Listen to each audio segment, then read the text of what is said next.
eu, a Mônica, a gente começou a observar que a gente estava tendo um volume alto de pacientes nas UPAs que estavam fazendo acompanhamento de pronto atendimento, de pronto-socorro, e isso a gente sabe que resolve pontualmente, mas não resolve a longo prazo, pode até agravar a doença do paciente. E a gente planilha, então, esses pacientes hoje, a gente planilha todas as aberturas de fichas nas UPAs.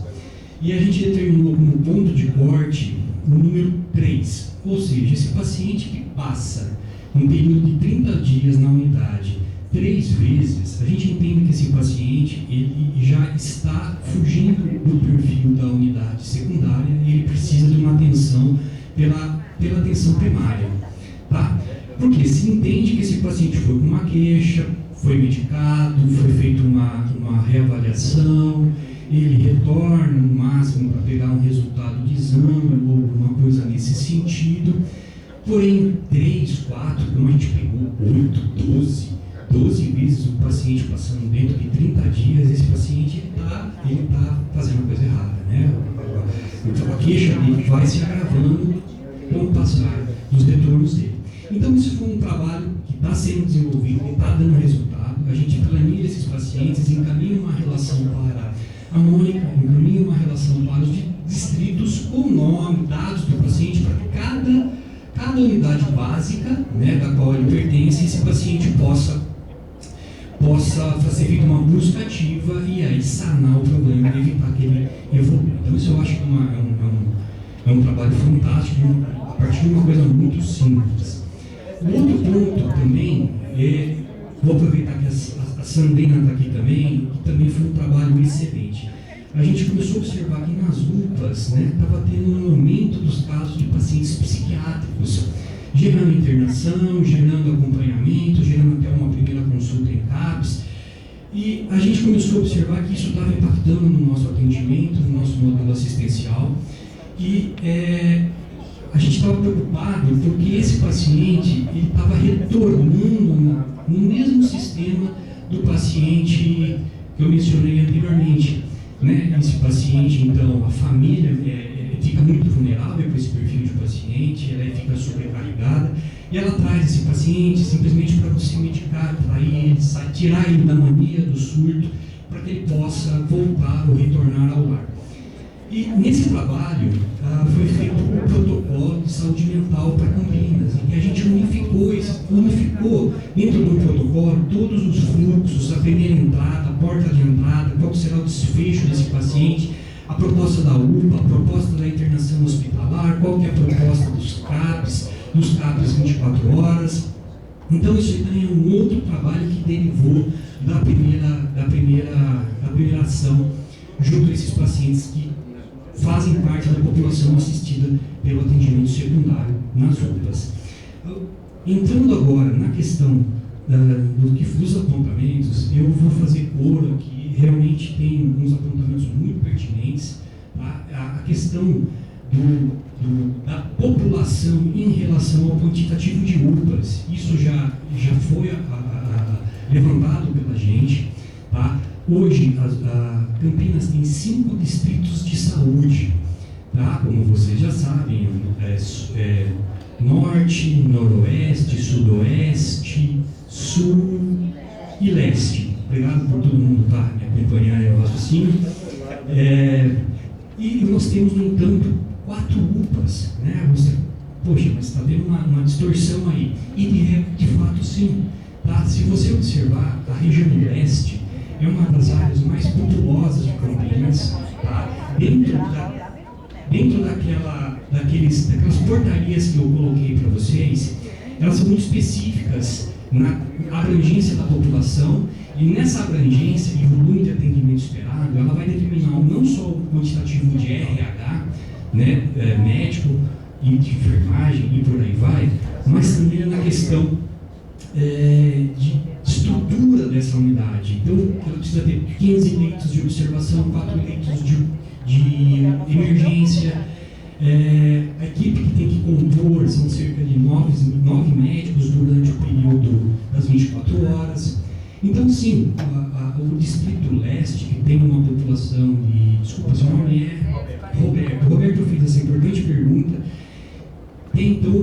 população de 248 mil, cerca de 248 mil habitantes, segundo o IBGE de 2018, tá? E realmente comporta assim. Pensando nisso, o que a gente fez? Então, o que já tem de concreto, Roberto? Nós já temos na proposta plurianual da Rede Mário Gatti a proposta de uma construção da UPA Leste, tá? A gente entende que isso é importante, tá? Já existe uma reserva de terreno, tá? Então, está na proposta plurianual, já existe uma reserva de terreno. Eu já fiz todo um dimensionamento de estrutura e de RH necessário para um atendimento de uma UPA porte 3, opção de custeio 8, ou seja, é o perfil de UPA, o maior tipo de UPA para poder realizar o atendimento. Contudo, o que nós estamos aguardando? Nós estamos então no projeto executivo, aguardando o projeto executivo e todo o processo jurídico, administrativo, financeiro, para que isso seja efetivamente colocado. Então, do ponto de vista da Rede Mário Gatti, nós já fizemos todo o aporte necessário, precisamos agora do retorno jurídico, administrativo e financeiro para a construção dela. Tá bom? Mas excelente, foi um excelente apontamento. Por favor, desculpe. Não, deixa eu te falar. Quantos casos? Desculpe. Quanto seria esse direito? Olha, esse terreno está na região ali do São Quirinho, Taquaral, Arautos da Paz. É naquela região. E olha, é um terreno excelente. É cerca de... Gente, por favor, vamos deixar ele terminar, né? Eu desconheço se tem algum aporte de verba que foi colocado. Isso não cabe à questão da Rede Mário Gatti, que é voltada para assistência e operacionalização. Ok? Um ponto que eu acho que é muito importante a gente falar é que, assim, embora a gente já tenha apresentado aqui no quadro, que até o Marcelo aqui, que é o velho guerreiro junto comigo aqui, nossa, quantas vezes eu vim aqui na prefeitura para brigar pelo Campo Grande, né? Eu iniciei como médico na UPA Campo Grande, na urgência e emergência, e peguei bem a saída do Cândido. De repente não tinha profissional lá para ajudar a gente, e o Marcelo foi uma das pessoas que deu um grande suporte para a gente poder trazer esses profissionais, clínicos e pediatras. Esse trabalho foi feito aí a muito suor, sangue, mas existe uma coisa muito importante que o Marcelo colocou aqui. Não existe nenhuma inanição por parte da gestão, por parte de quem está coordenando, principalmente quem está lá na ponta, né? Eu que fui coordenador da UPA Campo Grande. Não existe uma inanição nas questões gerenciais aqui, porque foi aportado ali uma reserva de vagas importante para clínica e pediatra. E o que a gente passava lá? O profissional, primeiro, ele não escolhia, a gente morria com vagas remanescentes. O caso mais assim, drástico, mais importante, mais escrachado é a questão da pediatria. A pediatria lá, desde que eu estou lá, a pediatria ela nunca teve a sua equipe de pediatras completas. Ela trabalhou por diversas vezes nos finais de semana fechado. Até instituindo isso, né, precisou fazer um esquema com o SAMU para que quando chegasse um paciente em situação de urgência pediátrica, ele seria prontamente atendido e prontamente removido para uma outra unidade em que teria o serviço disponível. Então isso é um trabalho numérico, é muito difícil, tem que fixar o profissional, não é só ofertar a vaga, como ele falou, porque foi ofertado, dentro das possibilidades foram ofertadas. Tá? Outro ponto, eu vou seguir uma sequência de raciocínio e a gente chega lá. Tá? Um ponto que eu acho que é interessante, vocês observaram a apresentação minha, a apresentação da Eliana, vocês observam que não existe hoje, numa fotografia atual, um déficit tão acentuado como já tivemos. Né? Isso vem fruto de um trabalho que é feito trabalho de formiga, sempre um pouquinho todo dia, e que no final acaba aparecendo um pouquinho. Né? Aparecem as diferenças. Nesse trabalho, a gente ainda padece de alguns pontos, tá? Que às vezes para o usuário que está lá, que está com dor, que está sofrendo, a sensação que ele tem é que está faltando profissional. Tá? Entender que uma unidade de urgência e emergência ela está para o profissional, para o paciente. paciente numa situação com uma queixa mais séria. Por isso que a Eliana ela colocou aqui a questão do acolhimento e da classificação de risco. Isso é muito importante. Isso não é simplesmente você chegar numa unidade de saúde, de urgência e emergência e ser atendido conforme a abertura de ficha. Você deixa guardando um paciente cabeceador, um infartado, um broncoespasmo, e isso não é uma lógica de atendimento, isso aí é penalizar. Então a gente tem sempre que priorizar os pacientes com uma maior demanda assistencial. Contudo, esses pacientes que vão lá, muitos deles, a grande maioria, tem baixa prioridade. Por quê? São pacientes que às vezes vão por uma necessidade de troca de exame, fazer um exame, alguma coisa nesse sentido. E sim, os pacientes com gravidade serão passados na frente. Isso gera uma angústia, um tempo de espera maior para esses pacientes.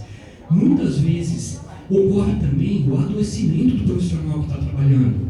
Tá? Então a gente tem essa realidade, a gente tem isso aí traz uma dificuldade muito grande no gerenciamento do dia a dia das escalas assistenciais e isso impacta diretamente na assistência. Vamos colocar mais alguns pontos aqui. Eu vou chegar na cirurgia. Foi levantado aqui a questão da lei do plano de cargos.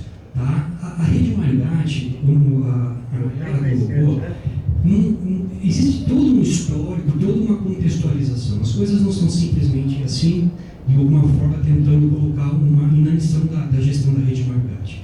A Rede Marigatti, quando ela foi formada, ela teve uma certa urgência em assumir as estruturas das quais ela não tinha na sua grade inicial. Isso demandou muita adequação jurídico-administrativa, financeira e operacional.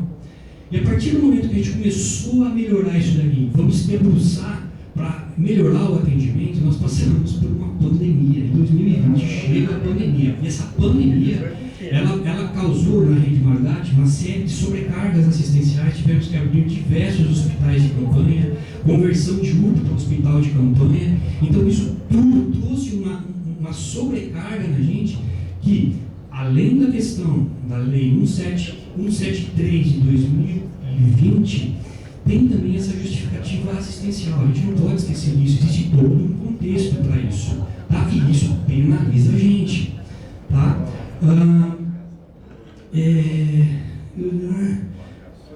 Foi feito aqui alguns questionamentos, questão de cirurgias eletivas, cirurgias ambulatoriais, quantitativo de médicos no Hospital Marigatti.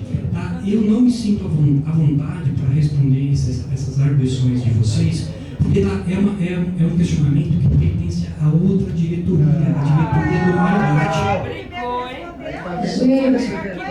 Eu peço só para vocês, a gente tem, embora a gente trabalhe junto, são detalhes das quais... Professor Estevam, perdão. Desculpa, eu vou interromper o senhor. É que assim, nós temos 2 minutos para encerrar a plenária e ele não está conseguindo falar, gente. Você é um assunto bastante complexo. A questão de ordem. A conselheira foi aí e perguntou como é que estava a cirurgia seletiva há 6 anos atrás. Aí a questão dele responder se ele vem como representante do Marigatti. Se ele não sabe responder, então fala, isso eu não sei, vou pedir para a diretoria. Isso, ele está tentando, gente, vai estar difícil. Ele está sendo muito interrompido. Esse é um fato. Acho que ser interrompido tem uma questão que é perder o raciocínio, perder o tempo para poder responder. Não, mas ele ficou falando todas as coisas que criou a Rede Marigatti. E agora, quando precisa no eixo mais importante, ele não está. Eu vou pedir, assim, primeiro respeito, não, respeito a gente tem, mas a gente quer resposta. Segundo, colaboração para que a gente possa encaminhar, porque tem uns encaminhamentos depois da fala dele. E não vai ser possível, porque não está dando para controlar esse momento. Mas ele fica patinando em algumas coisas, quando desde criou a Rede Marigatti foi criada em 2018. Qual foi o sentido do pedido das pessoas aqui? Vamos deixar ele acabar. Questão de ordem. Esse tema que eles estão Seu João, né? é de outra Seu pauta, João, não é dessa pauta. A pauta que hoje vocês estão pedindo uma informação que não cabe na pauta de hoje. Mas assim, gente, eu não quero causar polêmica, eu entendo, eu vim preparado para a pauta do RH, como foi bem apontado, mas eu entendo a ansiedade, eu entendo a ansiedade dos conselheiros. Só que assim, eu não me sinto à vontade porque não é a minha área de domínio. Eu posso estar passando para você uma informação vaga, uma informação da qual venha o doutor Arca possa passar uma outra informação para vocês. Você me falou, João, que você é conselheiro lá no local do Margate, né? Então você conhece o doutor Arca? Conhece o doutor Arca? Vieram pedir para discutir. Perfeito. O doutor Arca, ele é a pessoa... para responder as perguntas. Eu agradeço, só que assim, eu não tenho... Olha, eu vou pedir 1 minuto de vocês, aí porque nós temos que encerrar regimentalmente. Moça, 21h30 a gente tem que encerrar. Questão de ordem, ó. Questão de ordem. Então eu gostaria de agradecer. Eu fui até a mesa aí, ó. Eu fui até a mesa. Só um minuto, de todos os objetivos aqui. Eu fui até a mesa também pedindo, então você separou as coisas. A gente pede aqui desculpas pelas interrupções, a gente vai voltar ao debate, né? No debate é assim. Seu João. Ó, questão de ordem. Eu fui aí, falei com a Nayara e falei com o Roberto. Primeiro a gente discutia municipalidade, certo? Que era o atendimento das 67 unidades de saúde. A Nayara falou assim, mas nós discutimos fazer todo mundo junto. Aí prolongou essa desculpa, aí ele colocou, mas aqui teve pessoas que perguntou que há 6 anos atrás, antes da pandemia, nós estávamos com cirurgia com 6, 7 anos atrasada. Mas esse assunto não é hoje, senhor. Desculpa, não é hoje. O senhor tem que respeitar o que está combinado, que vai ao assunto de hoje. E as pessoas têm que entender que elas não podem impor às outras um assunto que não está combinado. Não é esse o assunto hoje, por favor. Por que não esclareceu? Não é o assunto hoje, seu João. Não é esse assunto hoje. Esse assunto é super relevante, mas ele não é objeto hoje do debate. Não dá o senhor fazer isso. Não dá o senhor fazer desse jeito. A gente tem que respeitar os combinados. Eu falo isso para o senhor com muito carinho, com muita atenção ao que o senhor está dizendo. Mas todo mundo aqui veio com um objetivo para fazer um tema e não atravessar o samba. Entendeu? Então, o senhor pode, por favor, atender o pedido de nós todos para que o senhor não interrompa as pessoas que estão falando. O senhor, inclusive, dificultou a conclusão que o Estevão estava fazendo e que a gente, inclusive, queria encaminhar a nossa reunião. Nós temos uma proposta de encaminhamento que a gente não está podendo apresentar. E a gente está aqui, ó, está escrita. Só que com essas interrupções a gente não conseguiu apresentar. É possível apresentar ainda? Não. Pois é, não. Por quê? Porque o senhor interrompeu. Exatamente, 2 minutos ele respondeu. Então não está certo isso, gente. Não está certo. Gente, olha, na próxima reunião nós vamos começar a reunião para apresentar essa proposta de encaminhamento, que na verdade são 3 propostas numa, e a gente continua, porque nós vamos ter outras pautas na próxima reunião. Se não me engano agora, prestação de contas, se não me engano, algo assim, e RDQA, são os 2 temas da próxima reunião. Mas de qualquer forma, porque a gente não conseguiu terminar, nós vamos ter que começar fazendo desse jeito, infelizmente.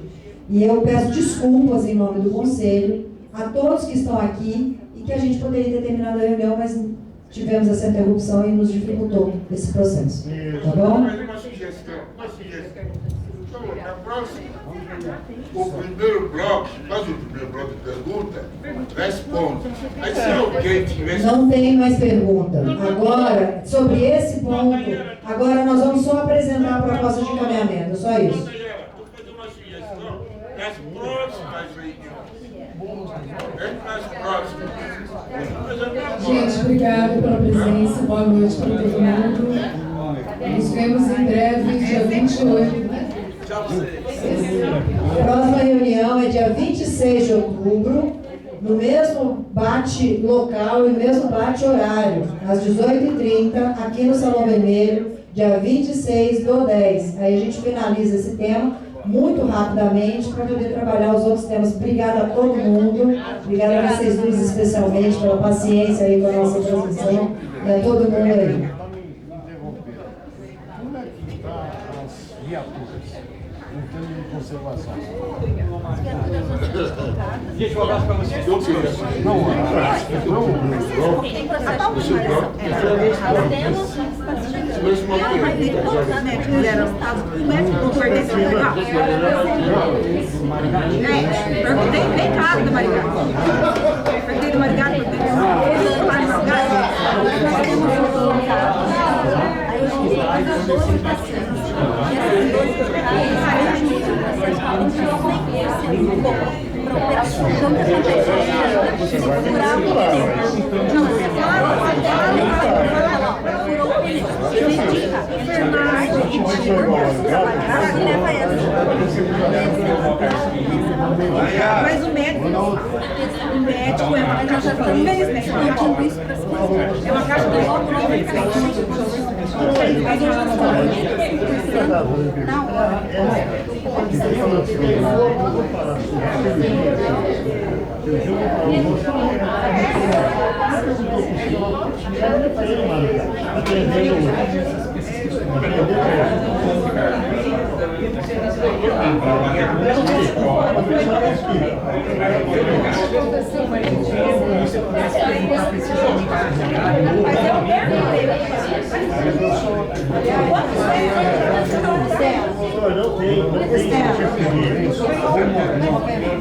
Você não conseguiu terminar de falar, né? Na verdade, assim, eu acredito que eu tenho terminado, mas eles me tragam novos questionamentos. Não, mas assim, sobre o que você tinha proposto, você terminou? Não, porque se fosse necessário, a gente começava com você finalizando. Não. Tá. Nayara, bem esclarecido disso. Nayara, por favor, está bem esclarecido. Nós perguntamos para ele quantos médicos tinham no lugar. Ele não estava falando sobre RH? Eu não estava falando sobre RH? Carlos Lourenço é 24 horas por dia, 7 dias por semana. Não. 24 horas por dia, 7 dias por semana máximo. Carlos pode ficar tranquilo.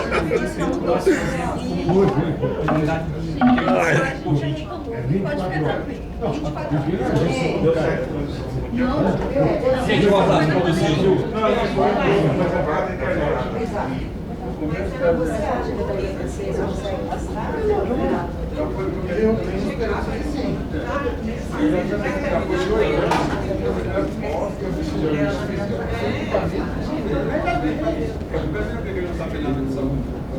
Eu também não sei.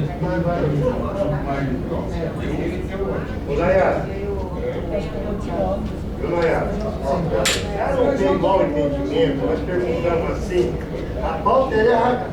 Médico tem o Marugato hoje, o Marugato. Ele estava falando sobre a RH. Eu tinha que ter o conhecimento. Aí perguntamos assim, como que a cirurgia está? Aí quando perguntamos, você falou assim, eu só tenho 2 minutos para responder. Ele não falou do Marugato, ele não falou do RH do Marugato. Não interrompe ele. Pelo amor de Deus. Então, deixa eles terminar de falar. Próxima vez, então tá mais falar também. Deixa ele terminar de falar, você vai falar. De uns 30 minutos pro camarada, o camarada não responde pergunta, a gente vai estar aqui lá em dúvida. Ah, é. Tchau. Você viu? Ele não sabe? Mas é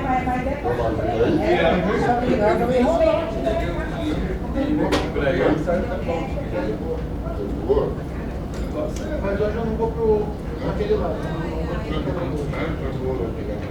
Tá? Tchau.